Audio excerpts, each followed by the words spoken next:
기쁘고 좋은 날, 우리 여러분들 또 다시 한 주간 지나서 이렇게 얼굴 뵙게 되니까 너무나 반갑고, 또 벌써 4월에 이제 또 셋째 주네요. 시간이 너무 빨리 지나가고 있습니다. 그래서 우리 세월을 아끼며 늘 하나님의 은혜에 감사하며 살아가는 저와 여러분 되기를 소망합니다. 자, 우리 지난주에는 믿음의 성도들이 가져야 되는 영적인 경쟁력에 대해서 보았지요. 그래서 첫 번째로 주변의 사람들이 다 우리를 보고 있다, 그리스도인들을 유심히 다 바라보고 있다라고 말씀을 드렸습니다. 아브라함의 삶을 통하여 보건대 주변 사람들이 예수 믿는 자, 하나님 믿는 자들을 다 보고 있었다라는 것이죠. 그래서 여러분, 전도라는 것, 선교라는 것, 그것은요 말씀대로 하나님 보시기에 정직한 인생을 살아가는 것이다. 그래서 그 모습을 보고 세상의 사람들이 저 사람이 믿는 하나님, 저 사람은 그래도 세상 사람들과 뭔가 좀 다르구나, 이것을 느끼게 하는 것, 그것이 우리 믿음의 성도들의 모습이라는 것을 말씀을 드렸습니다. 두 번째로 우리의 삶이 설교와 간증이 되어야 된다라고 말씀을 드렸지요. 그래서 앞에 있는 이야기와 연결이 되겠지만 우리가 직장, 일터, 사업장, 학교, 학원, 또 가정의 모든 이러한 삶 가운데에 말씀으로 살아가서 나의 말과 언행과 삶의 모습들이 주님의 은혜 아래서 설교가 되고 간증이 되고 그러한 삶의 모습이 되어야 된다. 이것이 우리 영적인 경쟁력이다라고 말씀을 드렸습니다. 자, 오늘은 아브라함이 아비멜렉과 언약을 맺는 그러한 내용으로 준비를 했는데요. 이 말씀 속에서 어떠한 언약이고 이 언약은 과연 하나님 앞에 어떠한 모습으로 드려졌는가 함께 보기를 소망합니다. 여러분, 24절을 보면 아브라함은 아비멜렉의 제안을 받아들입니다. 자, 그래서 이제 그와 언약을 맺는 것을 볼 수가 있습니다. 그와 언약을 맺었다라고 하는 것, 여러분 어찌 보면 우리가 늘 말씀 속에서 아니 목사님, 세상과 타협하지 말라고 했는데 아비멜렉, 이 블레셋 왕과 이런 이방 민족과 손을 잡는다? 말이 안 되지 않습니까? 라고 질문할 수가 있죠. 그런데 여러분 잘 생각해 보십시오. 우리가 세상의 가치관에 타협하지 않는 것이지 세상과 담을 쌓아 나는 것은 아닙니다. 세상과 담을 쌓아 나가는 것이 아니죠. 우리는 세상의 일원입니다. 교회는 사회의 일원이고 또 우리 성도들은요 세상 속에서 살아가는 그러한 존재이지요. 그래서 주님의 자녀임을 잊지 않고 살아가는 존재가 되어야 됩니다. 세상 속에 흔들리고 세상 속에서 그 세상의 가치관으로 살아가는 것이 아니라 세상 속에 살되 말씀으로, 믿음으로, 하나님의 그 가치관으로 살아가는 인생이기 때문에 세상과 등지고 담을 쌓을 필요가 없다라는 것입니다. 여러분, 그 이유는 교회와 성도가 세상의 빛이 되고 소금이 되어가고 그리고 하나님의 나라, 하나님의 의를 세워나가야 하기 때문이라는 것을 저와 여러분들은 믿으시기를 바랍니다. 그렇기 때문에 여러분, 세상과 등질 필요는 없습니다. 여러분, 오히려 불신자들이 이 교회와 성도들을 볼 때 믿는 자랑이라는 거 정말로 힘들다, 어렵다, 더하다, 세상 사람보다 더하다, 그래서 일하는 것 그렇게 좋아하지 않는 분들도 사실 많이 있다고 합니다. 여러분, 그런데 중요한 것은 무엇이냐면 하나님의 나라를 세울 수 있도록 우리가 선한 영향력을 끼쳐 나가야 하는 존재다, 그러한 사명이 있다. 여러분, 이것을 잊지 마시고 아브라함의 모습을 통하여 우리가 그럼 배울 것이 무엇인가, 그것을 함께 살펴보는 것입니다. 여러분, 25절에 보니 아브라함이요 우물 문제를 가지고 아비멜렉을 책망하였다라고 말하고 있습니다.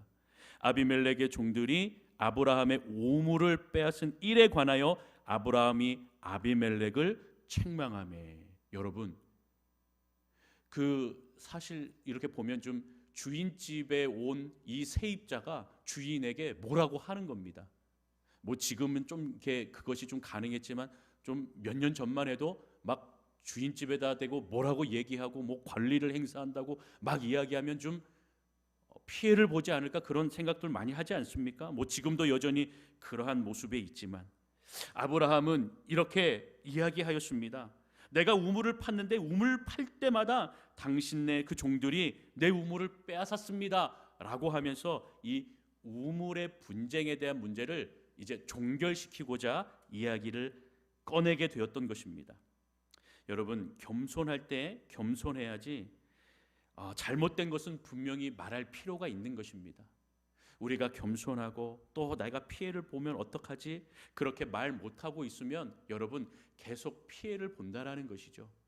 아브라함은 이것을 알고 있었습니다. 그래서 우리가 언약을 맺되 내가 분명히 할 것은 있습니다 라고 그렇게 이야기하며 이 우물의 문제에 대해서 이야기를 한 것을 볼 수가 있습니다. 여러분, 당시 목축업이 이렇게 주류를 이뤘습니다. 그래서 물이 참 귀하였습니다.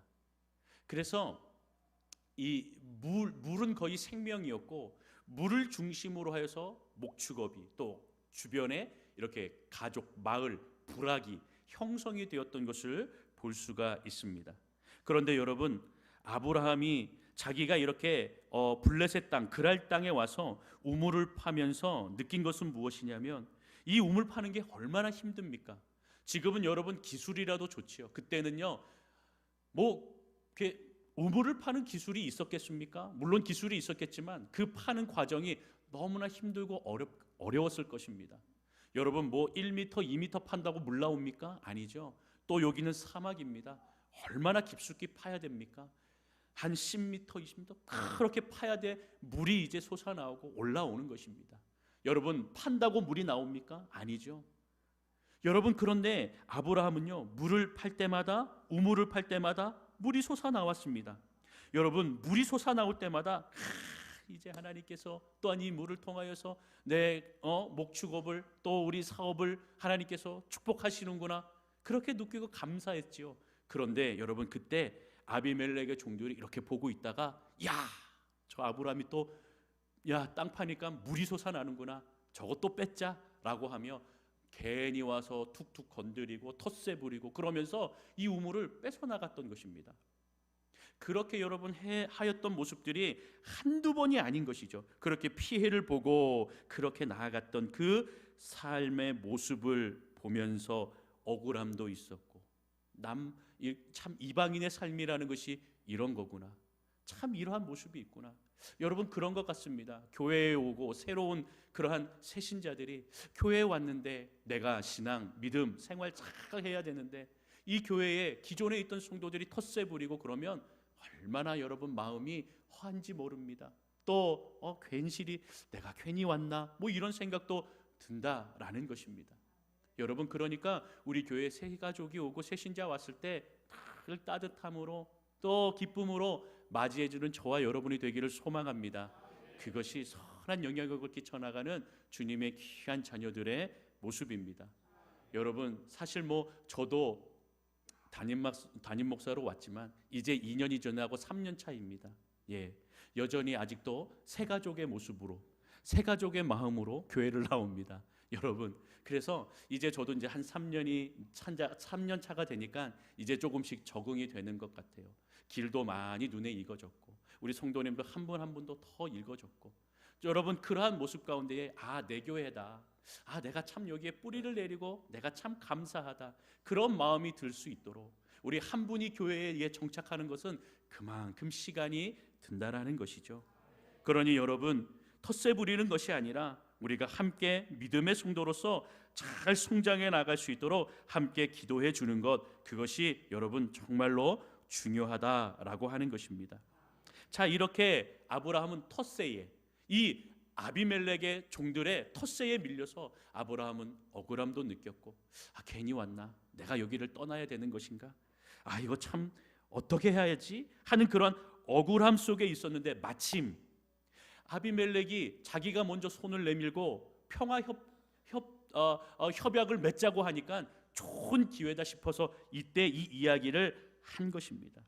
여러분, 하나님을 의지하고 살아갔더니 하나님 말씀 들고 내가 좀 참고, 바로 그냥 싸운 것이 아니라 참고 또 참고 견디고 기다렸더니 이 문제를 풀 수 있는 기회를 주신다라는 겁니다. 여러분, 우리가 인생을 살아갈 때에 우리 가족에서부터 우리 주변에 이르기까지 갈등이 있는 문제들이 있습니다. 여러분, 갈등이 일어날 때 그때마다 사실 문제를 가지고 트집을 잡고 또 내가 옳으니 네가 옳으니 네가 틀렸니 막 이렇게 얘기하면 싸움으로 번지고 갈등으로 감정으로 나아갈 때가 있습니다. 또 이게 쉽게 풀리지 않는 문제들도 많이 있습니다. 그럴 때 여러분, 우리 믿음의 사람들은요, 주의 말씀을 마음에 모시고 하나님, 이 문제를 어떻게 풀어야겠습니까? 너무나 복잡하고 너무나 얽히고 설켜져 있습니다. 우리 가족의 문제들도 하나님 그렇습니다. 또 아버지, 내 이웃과의 문제도 그렇습니다. 형제 자매들과의 문제도 그렇습니다. 하나님, 어찌할까요? 기도하며 견디며 인내할 때 분명히 하나님께서 언젠가는 그것을 풀 기회를 주신다라는 겁니다. 여러분, 그래서 우리가 잘 기다리고 또 기도하며 말씀 속에서 지혜를 늘 구하며 나아갈 때 그 기회를 주실 때 놓치지 아니하고 화해에 갈등을 푸는 그러한 놀라운 은혜와 하나님께서 그러한 시간들을 주실 줄로 믿습니다. 그 믿음을 갖고 주를 바라보는 저와 여러분이 되어야 될 줄로 믿습니다. 여러분, 26절을 보니까 아비멜렉은요, 아브라함의 말을 듣고 놀랐습니다. 나 그거 알지 못했다라고 얘기합니다. 아니, 그런 일이 있었는가? 아니, 그런 일이 어떻게 있을 수가 있는가? 라고 하며 이 아비멜렉이 놀라는 것을 볼 수가 있습니다. 여러분, 그렇습니다. 아비멜렉의 왕의 그 신하들은요, 왕의 신하라는 그 권력을 이렇게 새로운 사람들에게 텃세를 부리며 나갔던 것이죠. 그러니까 왕이 몰랐던 것입니다. 이렇게 알아가니 얼마나 주변에 있던 신하들이 이제 걸렸구나, 와, 이제 우린 죽었구나, 뭐 그렇게 겁을 먹지 않았겠습니까?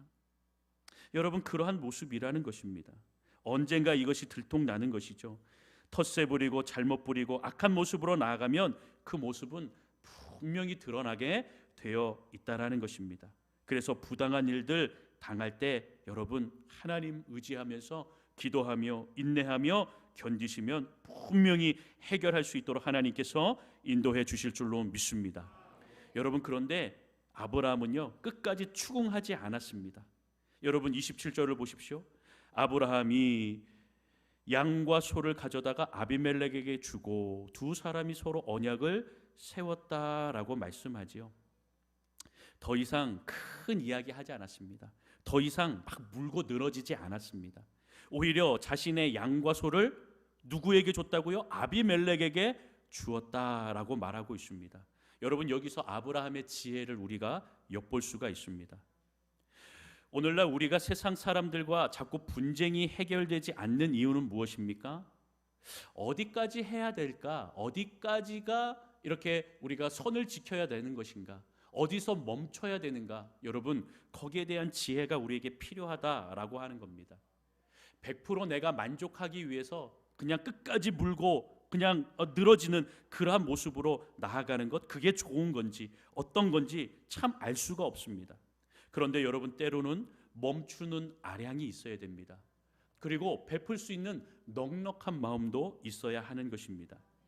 자존심 때문에 내가 여기서 이거 그냥 내어주고 내가 그냥 손해보면 이 자존심, 내가 무너지는데 어떡하나, 그렇게 생각하는 분들도 많이 있을 겁니다. 기싸움에서 지면 안 돼, 여기서 지면 안 되는 거야, 이 싸움은 기세지 막 이러면서 여러분, 기싸움하면서 끝까지 물고 늘어집니다. 너 죽고 나 죽자, 한번 해보자, 그냥 끝까지 해보자. 그러면서 갈등이 해결되지 않는 그러한 많은 일들이 우리 주변에, 우리 가족에 있다는 것입니다. 여러분, 그런데 자존심보다 더 중요한 것은 무엇이냐면, 나를 통해 하나님의 역사가, 하나님의 나라가 나를 통해서 이루어진다라고 하는 그 하나님 지혜를 우리가 분명히 있어야 된다는 것이죠. 하나님의 은혜가 나로부터 시작이 되어진다, 나로부터 시작이 되어가고 나로부터 흘러간다. 그래서 여러분, 몇 번 얘기하였지만 우리는 은혜의 통로, 축복의 통로가 되어야 된다라고 말씀드리지 않았습니까? 여러분, 그러기 때문에 나를 통하여 행하실 하나님의 역사, 그것을 우리가 기억한다면 끝까지 물고 늘어지는 것이 아니라 멈출 줄 아는 아량도, 그리고 베풀 수 있는 넉넉한 마음도 필요하다라는 겁니다. 내가 이것 때문에 불편합니다, 정말로 이것 때문에 좀 문제가 있었습니다. 좀 이것을 해결하면 좋겠습니다. 거기서 딱 말하고 그치는 그러한 지혜가 필요하다라는 것입니다. 여러분, 성경에 기록되지는 않았을 텐데 아비멜렉의 종들이 돌아가서 엄청나게 혼났을 겁니다. 다 불러놓고 일렬로 그냥 머리 박어! 그러고선 그냥 지금 뭐 하는 거야? 하마터면 아브라함과 이거 평화 조약이 안 될 뻔했잖아. 이 우물의 문제 누가 이렇게 했어? 막 그랬을 거라는 말이죠. 여러분, 하나님께서 분명히 해결해 주십니다. 언약의 종들은요, 언약의 백성들은요, 그러한 마음을 가지고 나를 통해서 그 언약이, 그 축복이 이루어진다, 나로부터 흘러간다, 그러한 마음 우리는 가져야 한다라는 것이죠. 자, 그런데 여러분, 우리가 의아하게 좀 생각해야 될 부분은요, 아브라함이 아비멜렉에게 자신의 선물을 주었다라는 겁니다. 양과 소를 가져다 주었다라고 하는 것입니다. 여러분, 언약은요, 먼저 손을 내민 자가 먼저 무언가 이렇게 가져옵니다. 예물을 갖고 옵니다. 그것이 맞죠. 내가 좀 화해할 때도 내가 먼저 손 내밀 때, 그래, 우리 화해의 뜻으로 내가 밥 한 번 살게, 혹은 내가 이거 너 생각해서 가져왔어 라고 하는 그런 뭔가 이렇게 제스처를 취합니다. 자, 그런데 여러분, 바뀌었습니다. 무엇이 바뀌었습니까? 오히려 아비멜렉이 무언가 주어야 되는데 아브라함이 주었다라고 얘기합니다. 아브라함이 양과 소를 그에게 주며 언약 세웁시다 라고 그렇게 말을 하였던 것입니다. 여러분, 이것은 아비멜렉에게 큰 감동이 되었을 것입니다. 여러분, 생각해 보십시오. 오히려 주어야 될 사람이 주고 받아야 될 사람이 받으면 그렇게 큰 감동이 되지 않습니다. 여러분, 생일날 이렇게 생일 선물을 받습니다. 여러분, 물론 감동이죠. 고맙죠. 그런데 여러분, 그것이 막 기분이 째질 만큼 그렇게, 당연히 내 생일날 선물 갖고 왔지 하고, 안 갖고 온 사람에게는 째려보면서 왜 안 갖고 왔을까, 너가 살고 싶으냐라고 하면서 그렇게 째려보는 게 오히려 정상이죠. 그런데 여러분, 반대입니다. 받아야 될 사람이 오히려 준다라고 하는 것은 감동입니다. 아비멜렉은요, 감동을 받았습니다. 야, 이 사람 정말로 좋은 사람, 이 사람 대단한 사람이구나. 아비멜렉은 아브라함을 그렇게 여겼을 것입니다. 이것 또한 아브라함의 지혜라는 것입니다. 여러분, 이러한 모습 가운데에 이 아비멜렉의 마음이요, 다 열리게 되었던 것입니다. 아브라함이 왜 이런 행동을 했을까요? 왜 이것을 지혜로운 행동이라고 이야기할까요? 아브라함은요, 미래를 생각하는 사람이었기 때문입니다. 그리고 또한 아브라함은 사람을 귀하게 여기는 사람이었기 때문입니다. 사람을 얻고 싶으면 베풀어야 하는 것입니다. 여러분, 베풀지 않는 사람의 주위에는 친구가 없습니다. 여러분, 그래서 우리는요, 아브라함은 이해 득실을 따지지 않았습니다. 나의 이익을, 그것을 먼저 생각한 사람이 아닙니다. 먼저 자기의 이익보다 그 사람을 생각하여서 그렇게 베풀 줄 아는 자였다라는 것이죠. 자기가 이렇게 이야기해 놓고 또 미안한 마음도 들어서 이거 가져가십시오, 이거 가져가시면 우리 그리고 언약을 세웁시다 라고 아브라함은 그렇게 생각합니다. 아비멜렉이 왕이잖아요. 더 이상 내가 물고 넘어지면 이 왕의 체면도 구겨지는 것 아니겠습니까? 그래서 왕의 그 마음도 생각하고 그 사람의 체면도 생각하고 그를 세워줄 줄 아는 자가 아브라함이었다라는 것이죠. 그리고 그 사람, 이 사람의 존재에 대해서 귀하게 여겼던 것입니다. 여러분, 이것이 아브라함의 지혜입니다. 우리가 세상을 살면서 세상 속에서 거룩한 영향력을 미쳐나가려면 그러한 여러분, 우리의 지혜가 필요하다라는 것입니다. 미래를 생각할 줄 알고 사람을 귀하게 여길 줄 알고 후히 베풀 줄 아는 그러한 넉넉함이 우리 안에 있어야 한다라는 것이죠. 그래서 상대방의 자존심도 세워주고, 그렇게 우리가 베푸는 모습을 통하여서 오히려 하나님께서 우리에게 이렇게 주신 것, 하나님께서 나에게 행하신 놀라운 은혜에 감사하는 인생이 되어야 될 줄로 믿습니다. 그래서 여러분, 누가복음에 보면 누가복음 6장 38절에 오히려 더 주라고, 베풀라고 말하고 있는 것을 볼 수가 있습니다. 우리 함께 화면을 통해서 읽어보도록 하겠습니다. 시작.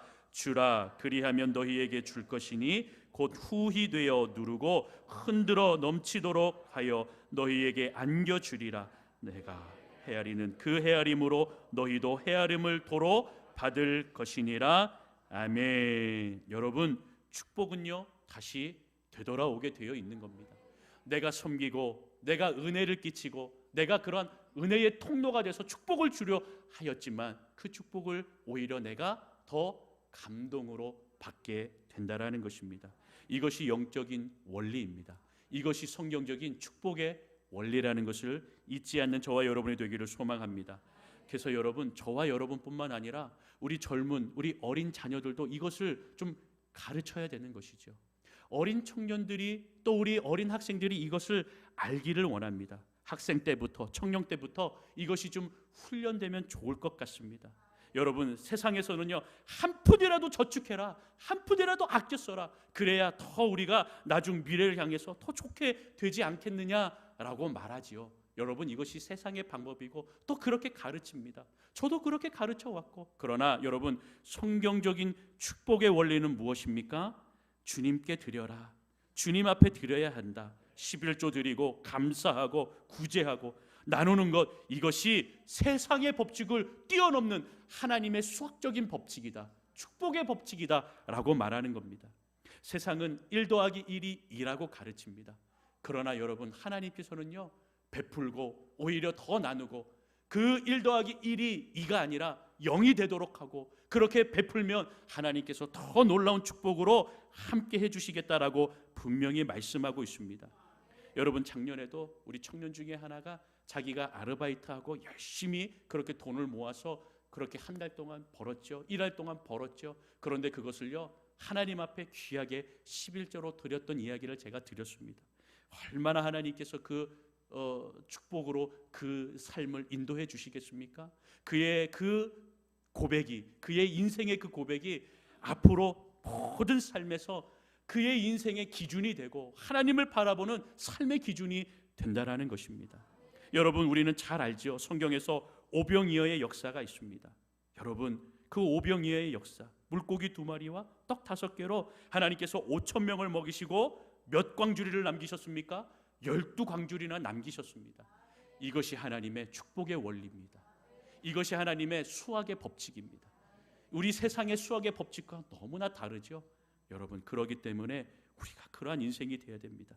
그래서 아브라함은요 여러분, 아비멜렉에게 소와 또한 이렇게 짐승들을 주면서 오히려 베풉니다. 베풀고 넉넉한 마음으로. 그런데 여러분, 28절에 보니 또 다른 모습이 있습니다. 아브라함이 7 암양 새끼를 따로 놓았다라고 표현하고 있죠.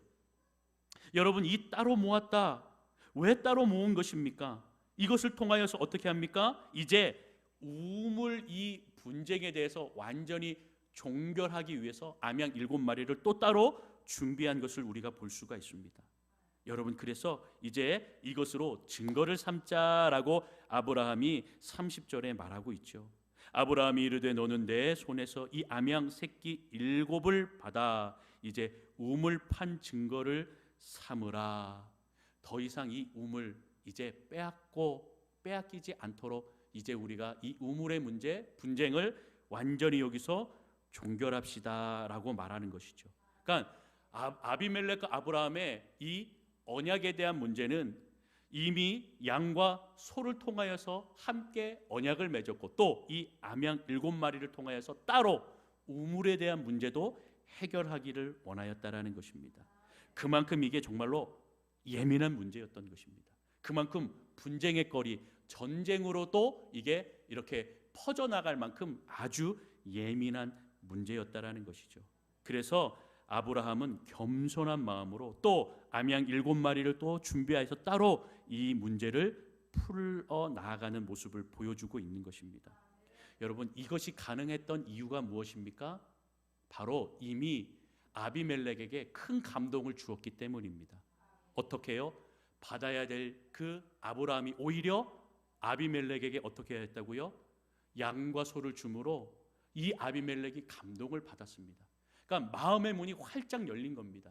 그래서 아브라함은 이때다, 우물의 문제도 완전히 이제 해결하자라는 그러한 생각을 가지고 암양 7마리를 주며 이 문제도 해결합시다 라고 그렇게 이제 나아갔던 것입니다.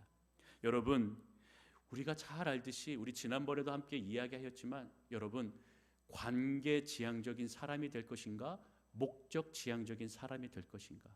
여러분, 물론 다 특징이 있습니다. 그러나 단점도 있습니다. 그런데 오늘 말씀 속에서 아브라함은요, 관계 지향적인 사람이었습니다. 그래서 목적을 향해서 달려갔다면 싸움이 더 많이 일어났을 것입니다. 아비멜렉과 언약뿐만 아니라 다 모든 것이 파기되고 오히려 갈등, 싸움이 일어났을 것입니다. 그런데 아브라함은 관계 지향적인 사람으로서 관계가 먼저였고 사람을 아끼고 귀하게 여기는 사람이었기 때문에 이 예민한 문제를 해결할 수 있게 되었던 것입니다. 여러분, 그 이후의 모습이 중요합니다. 그렇게 이제 아비멜렉도 그리고 이 블레셋 사람들도 다 돌아갔습니다. 그 이후의 모습을 우리는 더 중요하게 보아야 하는 것입니다. 여러분, 31절에 보면 두 사람이 거기서 서로 맹세하여 여기를 부엘세바, 바로 맹세의 우물이라고 약속하고 그렇게 이제 흩어졌습니다. 32절에 보니 블레셋 사람들은 다 블레셋 땅으로 돌아갔습니다. 그리고 33절, 34절 이게 중요합니다. 여러분, 우리 33절과 34절을 같이 읽어보도록 하겠습니다. 읽겠습니다. 시작. 아브라함은